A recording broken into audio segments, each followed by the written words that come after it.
আজকের ভিডিওতে আপনারা জানতে পারবেন 2025 সালে কোন সেলিব্রিটি সেরা। হ্যাঁ, আমাদের দেশে টিকটকারদের সবসময় একজনের সাথে আরেকজনের কন্ট্রোভার্সি লেগেই থাকে। যেমন রিসেন্ট সময়ে ওমরন ফায়ার এবং অপু ভাইয়ের মধ্যে একটি ঝামেলা চলতেছে। যে সময় তোমাদের আব্বু ওমরের জন্ম হয় নাই, ওই সময় আমরা টিকটক চালানো শুরু করছি, ঠিক আছে? এখন কুকুর দেখলে মনে হয় এরা দেখতে প্রাণী হইলো, ব্যবহার কিছু মানুষের চেয়ে অনেক ভালো। যাই হোক, আজকের ভিডিওতে আমরা তাদের বিভিন্ন প্ল্যাটফর্মের ফলোয়ার্স, লাইক এবং বিভিন্ন দিক বিবেচনা করে দেখার চেষ্টা করব কে আসলেই সেরা। তো চলুন আর কথা না বাড়িয়ে ভিডিও শুরু করা যাক। আমাদের লিস্টের 10 নম্বরে রয়েছে আশিক। কারো খারাপ সময় হাসবেন না, কারণ সময়টা মনে না থাকলেও চেহারাটা কিন্তু মনে থাকে। টিকটকে সে বিভিন্ন ভয়েস ভিডিও মেক করে থাকে। তুই উমর ভাইরে কেন কপি করস? উমর ভাই আমার গুরু, লাইফে অনেক কিছু শিখছি আমি তার কাছ থেকে। জীবন একবার হইলেও তো আমি তার সাথে দেখা করবো। 2021 থেকে 22 সালে টিকটকে তার ভালো একটা ফ্যান বেস ছিল, কিন্তু ক্রমবর্ধমানে তার বেশ কয়েকটি টিকটক অ্যাকাউন্ট ব্যান হওয়ার কারণে বর্তমানে তার জনপ্রিয়তা আর আগের মতো নেই। বর্তমানে তার টিকটক অ্যাকাউন্টে 1,75,000 ফলোয়ার্স এবং 5.2 মিলিয়ন লাইক রয়েছে। তার টিকটক আইডিতে আহামরি ভিউজ না হলেও অনেকেই তাকে আগের মতোই সাপোর্ট করে যাচ্ছে। তারপর 9 নম্বরে রয়েছে রাহাত। আমার সোজা হিসাব, খারাপ সময় যাদের পাশে পাই না, বাকি সময় তাদের চাই না। এক সময় তার বিভিন্ন ভিডিওর মাধ্যমে টিকটকে ট্রেন্ডিং কাঁপালেও বর্তমানে তার জনপ্রিয়তা অনেকটাই ডাউনফল। এর কারণ হিসেবে উল্লেখ করা যায় রিসেন্ট সময়ে সে তার ওয়াইফকে নিয়ে বিভিন্ন ভিডিও মেক করতেছে।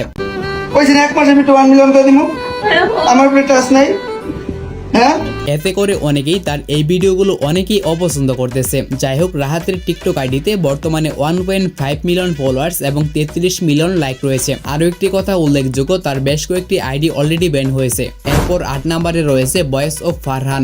আমার পাশের ভাইটা ছোট ইউজার, ভালো ফোন নয় দেখে ভালো ভিডিও করতে পারে না। আচ্ছা, আর তাই বলি কি আপনারা সাপোর্ট করবেন না? ভাই আজকে মনটা সাফ করে ভাইটাকে একটু সাপোর্ট করেন। টিকটকে তার কয়েক মিলিয়ন ফলোয়ার্স থাকলেও অনেকেই বলে এই ফলোয়ার গুলো নাকি সে অন্যের নাম বেশি তৈরি করছে। ওমর বার ভিডিওতে 20 ঘন্টায় 20 মিলিয়ন ভিউ আসছে, কারণ সে বাংলাদেশের 10 জন ক্রিয়েটরের ভিতরে একজন। এখানে আপনার মতামত কি? যাই হোক, বর্তমানে তার টিকটক অ্যাকাউন্টে 6.3 মিলিয়ন ফলোয়ার্স এবং 228 মিলিয়ন প্লাস লাইক রয়েছে। ওমর বার ভিডিও এমদাদুল ভাই ক্রিয়াল 100 বোঝ কি বলবো, যাই হোক। তারপর 7 নম্বরে রয়েছে কাবির ফয়সাল ওরফে লোকাল হিরো। তোমার নজর দেখলেই বোঝা যায়, তোমার আমারে দেখলে জ্বলে। তোমার ফকির নিমার্কে অ্যাটিটিউড আমি রাখি পায়ের তলে।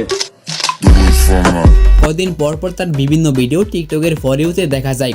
যেখানে আমার অর্ধেক গোষ্ঠীর লোকের সাথে আমার সম্পর্ক নাই, সেখানে এমন 2-4 জন চলে গেলে আমার কি আসে যায়।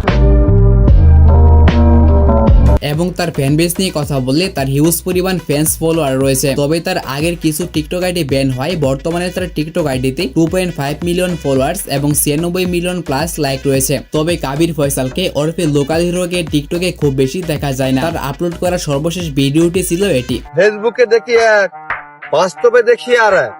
আপনারা ছবি এডিট করা বাদ দেন, পারলে ক্যারেক্টার এডিটে মন দেন। ধন্যবাদ। ভিডিওর এই পর্যায়ে এসে আপনাদের কাছে ছোট্ট একটি রিকোয়েস্ট, যারা এখন আমাদের চ্যানেলটিকে সাবস্ক্রাইব করেননি তারা কাইন্ডলি আমাদের চ্যানেলটিকে সাবস্ক্রাইব করে দিবেন। যাই হোক, তারপর 6 নম্বরে রয়েছে অ্যালেক্স সবুজ ওরফে টাকি সবুজ। আমাদের এই স্বাধীন বাংলাদেশের বর্তমান পরিস্থিতি থেকে শুধু একটা কথাই বলতে চাই, আমি গর্বিত যে আমি অশিক্ষিত। Just kidding. যাই হোক, অ্যালেক্স সবুজ মূলত ভাইরাল হয়েছিল বিভিন্ন মাছ ধরার ভিডিওর মাধ্যমে। এই বছরের প্রথম শুরু করতেছে আল্লাহর নাম লিয়া, সাইদে ইসা মাছ ধরা। আপনারা সবাই দোয়া করবেন। তারপর সে বিভিন্ন লিপসিং ভিডিও এবং মিউজিক ভিডিও, তাছাড়া তার কিছু কর্মকাণ্ডের জন্য টিকটকের একটি ভাইরাল পারসন হয়ে যায়।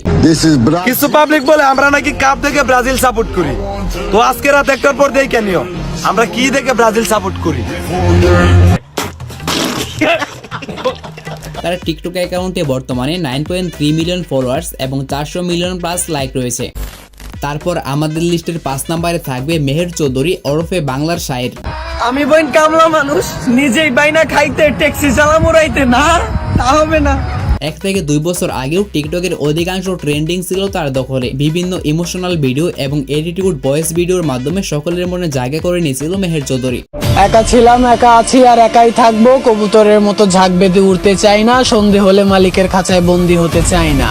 বাজ ছিলাম, বাজ আছি আর বাজ থাকবো। কিন্তু বর্তমানে তার ভিডিওগুলো আর আগের মতো ফরিউতে দেখা যায় না। যাই হোক, 5.9 মিলিয়ন ফলোয়ার এবং 251 মিলিয়ন লাইক রয়েছে তার টিকটক অ্যাকাউন্টে। এবং আপনার কাছে তার ভিডিওগুলো কেমন লাগে তা আমাকে কমেন্টে জানাবেন। ভাগ্য যেভাবে চাইলো আমি ঠিক সেভাবে বদলে গেলাম। আমি সাবধানেই চললাম, তবুও পিছলে গেলাম। কেউ বিশ্বাস ভাঙলো আর কেউ মন। তারপর 4 নম্বরে রয়েছে বয়েসার এমদাদুল। আমি ভাই গরিব মানুষ, ভালোবাসতে জানি না। এই দুনিয়ায় মানুষ বিক্রি হয়, শুধু টাকার অভাবে কিনতে পারি না। তার আরো একটি নাম রয়েছে, সেটি হচ্ছে গরিবের বাপারাজ। এগুলো জাস্ট ফান করলাম, কেউ আবার সিরিয়াসলি নিয়েন না। যাই হোক, একসময় এমদাদুলের ভিডিওগুলো মিলিয়ন মিলিয়ন ভিউজ পেত। হ্যাঁ টাকা, তুই কবে আসবি আমার কাছে? আমারও তো ইচ্ছা করে কিছু মানুষের ভালোবাসা পেতে। মূলত সে বিভিন্ন ইমোশনাল ভিডিওর মাধ্যমে তার টিকটক অ্যাকাউন্টে অনেক ফ্যান ফলোয়ার বানিয়েছে। বর্তমানে তার টিকটক অ্যাকাউন্টে 10 মিলিয়ন ফলোয়ার্স এবং তার সাথে 478 মিলিয়ন লাইক রয়েছে। কিন্তু বর্তমানে তার জনপ্রিয়তা অনেকটাই কমে গেছে, সেটা আপনারা তার ভিউজ দেখলেই বুঝতে পারবেন। এরপর আমাদের লিস্টের 3 নম্বর অবস্থানে রয়েছে প্রিন্স মামুন। না বুঝেই ভালোবাসার সমুদ্রে ঝাঁপ দিয়েছিলাম, জলপুরি ভেবে হাঙরের প্রেমে পড়েছিলাম। প্রিন্স মামুনের ইতিহাস আপনাদেরকে নতুন করে জানানোর মতো কিছু নেই। আশা করি আপনারা সবাই এ বিষয়ে অবগত আছেন। সে ট্রেন্ডিং এ থাকার জন্য কি করে নাই, বড় বেটিকে বিয়ে করা থেকে শুরু করে সবসময় ভাইরাল থাকার জন্য যা যা করা লাগছে সব করছে। কিন্তু বর্তমানে তার নাম ডাক আর আগের মতো নেই। তাছাড়া তার অনেকগুলো টিকটক আইডি ব্যান হয়। বর্তমানে তার টিকটক অ্যাকাউন্টে মাত্র 1 মিলিয়ন ফলোয়ার্স এবং 19 মিলিয়ন লাইক রয়েছে। তাছাড়া আপনারা কে কে মামুনের ফ্রেন্ড তারা আমাকে কমেন্টে জানাবেন। কখনো খালি পেটে ঘুমাই নাই যখন বাবা কামাইছে, মা রান্না করে খাওয়াইছে। আর এখন নিজে কামাই, তারপরও খালি পেটে ঘুমাই। যাই হোক, তারপর 2 নম্বর অবস্থানে রয়েছে অপু ভাই, যার রিসেন্ট নিক নেম গাভীর জামাই। এ ভাই, এই এদিকে আসেন, ভদ্র সমাজের অভদ্র মানুষের কিছু জ্ঞান নিয়ে যান। যাই হোক, বাংলাদেশের সবচেয়ে পূর্ণদর্শন সেলিব্রিটির মধ্যে অপু ভাই একজন। তার ভিডিওগুলো একসময় অনেকেই পছন্দ করতো, এমনকি আমার কাছেও অনেক ভালো লাগতো। আল্লাহ, তোমার কাছে আমার একটাই চাওয়া, আমার মায়ের মৃত্যুর আগে যেহেতু আমার মৃত্যুটা হয়। কিন্তু রিসেন্ট সে যা শুরু করছে সেটা দেখার পর অনেকেই তার হ্যাটার্স হয়ে গেছে। তার বিভিন্ন অহংকারী কথা। जूता के नीचे क्या है? इधर तेरा जूता के नीचे अच्छे से देख। ओहो, ये कुछ लोगों का एटीट्यूड।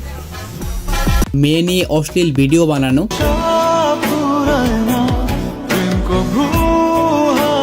তাছাড়া মানুষের সাথে কন্ট্রোভার্সি, সব মিলিয়ে মানুষ তাকে আর আগের মতো সাপোর্ট করে না। যদিও তার অ্যাকাউন্টে রয়েছে মিলিয়ন মিলিয়ন ফলোয়ার্স, তবে ফ্যান ফলোয়ারদের সাথে মানুষের ভালোবাসা থাকাটাও কিন্তু অত্যন্ত জরুরি। যাই হোক, অনেক জ্ঞান দিয়ে ফেললাম। বর্তমানে অপু ভাইয়ের টিকটক অ্যাকাউন্টে 8.5 মিলিয়ন ফলোয়ার্স এবং তার সাথে 295 মিলিয়ন প্লাস লাইক রয়েছে। তো বর্তমানে আপনার কাছে অপু ভাইয়ের ভিডিওগুলো কেমন লাগে? এরপর আমাদের লিস্টের 1 নম্বর অবস্থানে রয়েছে আমাদের সবার প্রিয় ওমরন ফায়ার। ওদের বইলা দিও, ছেলে বন্ধু থাকলেই কোনো মেয়ে চরিত্রহীন হয় না। এই কথা যারা বলে তাদেরও বইলা দিও, চরিত্রবান মেয়েদের কোনো ছেলে বন্ধুই থাকে না। এখন অনেকেই বলবে আমি ওমর ভাইয়ের চামচামি করতেছি। তাদেরকে আমি বলবো, ভাই এসব কথা আমি বলতেছি না, এসব কথা বলতেছি ওমরন ফায়ারের ফ্যান্স ফলোয়ার্সরা। যদি তুমি দেখতে চাও যে তোমার রব তোমাকে কত ভালো রেখেছে, তাহলে শীতের রাতে রাস্তার পাশে কাঁপতে থাকা বস্ত্রহীন লোকটাকে দেখো। জীবনের প্রতি তোমার আর কোনো অভিযোগ থাকবে না। ওমর ভাই টিকটকে ভিডিও বানালেও তার আসল পরিচয় হচ্ছে সে একজন কন্টেন্ট ক্রিয়েটর। অনেকে তার ইউটিউবের ফানি ভিডিওর ফ্যান। ঘুরতাছি ফিরতাছি আর করতাছি ফান, আজকে আমাকে টিকটকার মনিরের একটা ফলোয়ার ডান। তবে টিকটকেও তার জনপ্রিয়তা আকাশ পরিমাণ। 10 মিলিয়ন ফলোয়ার্স এবং 469 মিলিয়ন লাইক রয়েছে তার টিকটক অ্যাকাউন্টে এবং তার ইউটিউব চ্যানেলে 3.7 মিলিয়ন প্লাস সাবস্ক্রাইবার রয়েছে। তো আপনি তার কোন ভিডিওর ফ্যান, টিকটক নাকি ইউটিউব?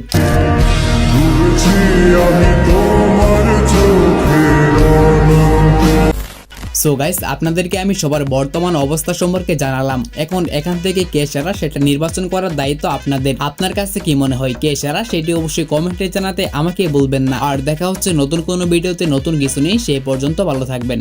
যেখানে আমার অর্ধেক গোষ্ঠীর লোকের সাথে আমার সম্পর্ক নাই, সেখানে আমার 2-4 জন চলে গেলে আমার কি আসে যায়?